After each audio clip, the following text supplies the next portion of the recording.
Ndugu waandishi, niliona niwaite leo tarehe 30 ya mwezi wa 12 mwaka 2025, ambapo ni siku kama mbili zimebaki kuanza mwaka mpya mwaka 2026. Sasa kikubwa ambacho nimewaitia ni kutaka kuambia wananchi wote wa mkoa wa Tabora kwamba kwanza kuambia mkoa wao wa Tabora uko salama.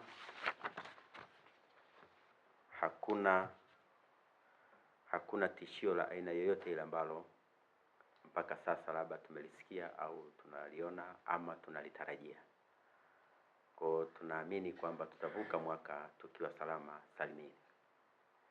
Niendelee kuwashukuru sana wananchi wa mkoa wa Tabora kwa ushirikiano ambao wametupatia sisi viongozi ambao tumepewa dhamana ya kuwalinda, kuongoza katika shughuli mbalimbali za kiuchumi, za kijamii na mambo mengine. Wametupa ushirikiano mkubwa sana. Kwa hatuna budi kuwashukuru kwa niaba ya viongozi wenzangu wa mkoa huu wa Tabora.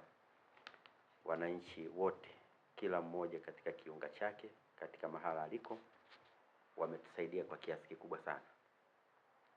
Hilo tunawashukuru, na sisi naendelea kuwaashua kwamba hakuna tishio lolote. Tumevuka salama tangu kipindi cha uchaguzi.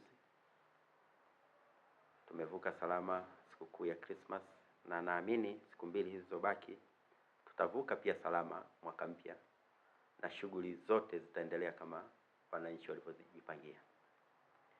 Hakuna kikundi wala mtu ambao mpaka sasa hivi tunafikiri anaweza akaleta taharuki kwamba shughuli zikashindwa kufanyika. Kila kazi itaenda na shughuli zote zitaenda kama zilivyopangwa. Kwa hiyo ndio maana naendelea sana kuwashukuru wananchi wa mkoa huu wa Tabora, lakini na kuvishukuru vyombo vya ulinzi na usalama vya mkoa huu. Pamoja kwamba mimi mwenyekiti wao, lakini na wao katika shughuli za kila siku za kiofisi katika majukumu yao wanayatekeleza vizuri sana kwa dhati kabisa. Kwa hiyo nazidi kuwapongeza na kuwashukuru kuendelea kuhakikisha amani ya mkoa huu inatamalaki, lakini kuendelea kuhakikishia wananchi wa mkoa huu na kuwapa uhakika wa kulala na kuamka wakiwa salama bila hofu wala bila taharuki ya aina yoyote. Sasa yapo mambo pia katika kipindi chote hichi tulikumbana nayo. Mambo ya kimaendeleo, tunaendelea kushukuru serikali kuu na Mheshimiwa Rais. Ameendelea kuleta fedha nyingi, kutekeleza miradi mingi tu ya maendeleo. Juzi tu mmeona kuna soko ambalo litakiwa likamilike mwaka huu mwezi wa 12, lakini naamini kwa namna linavyoenda sasa sio muda mrefu litakamilika. Hela zote zipo, tulishapewa. Lakini tunayo stendi ambayo kubwa ya kisasa inajengwa kule, nayo sio muda mrefu itakamilika na hela zote tulishapewa. Yani hatudai, Rais alishatupatia hela, tunazo wenyewe, tunazimanage wenyewe. Ndio maana tunakuwa kali pale tunapoona mambo hayaendi sawa. Kwa sababu ingekuwa tuna raise certificate na hela hakuna, hilo lingekuwa ni jambo lingine. Lakini hela zote zipo za miradi yote hiyo mikubwa miwili. Mambo mengine, swala la kilimo, mkoa huu unategemea sana kilimo cha kibiashara ambayo ni tumbaku. Nyinyi mmekuwa mashuhuda, tumeendelea kupambana na vitendo viovu vya hapa na pale, watoroshaji, walanguzi. Tumesimamia bei, lakini mambo yote yameenda vizuri, na mpaka sasa hata maandalizi yanaendelea vizuri sana. Lakini na kule Igunga ambako ndiko kitalu cha mbegu za pamba nchini, kila kitu kipo vizuri. Hatuna tunachokidai, ni wakulima tu wao kupambana na shamba. Yapo matukio hapa na pale ya kiuhalifu ambayo yalitutikisa kidogo, lakini kama nilivyokwisha kusema, vyombo vyetu vya usalama vilikabiliana nayo ipasavyo. Lipo tukio ambalo mtoto wa darasa la pili alilawitiwa na mwalimu wa shule moja ya private hapa mjini, mtakumbuka. Tulimkamata na alihukumiwa miaka 30, kata rufaa, kesi bado inaendelea. Lakini yupo michezo ambayo ilikuwa inafanyika hapa Mtashumita na Miseta. Kuna mtoto mmoja mdogo pia wa darasa la 4 kutoka kule Iringa.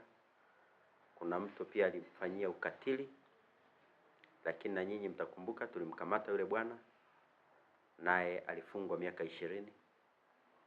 Yupo mtoto mmoja wa form 2 alibakwa kule Nzega, wabakaji tuliokamata, na wao wamehukumiwa miaka 30 juzi, mtakumbuka. Kwa hayo yote ni matukio ambayo kikweli tumezidi kupambana nayo ili kuwaweka wananchi wetu na vijana wetu wawe huru na wawe na uwezo wa kujitawala na kufanya shughuli zao bila kuhofu kikundi au mtu yeyote. Lakini pia mtakumbuka kulitokea tukio la daktari pale Urambo ambayo ilionekana alimbaka mgonjwa, lakini ilionekana pia kumbe ni mazoea yake tangu mwaka 2018. Sampuli zilipelekwa kwa mkemia mkuu, majibu yamerudi yakiwa positive kwamba inaonekana wala hakuonewa, ni kweli alitenda lile kosa. Na kama maelekezo yalivyokuwa ya waziri mkuu, basi tumetekeleza vile vile alivyoelekeza Mheshimiwa Waziri Mkuu.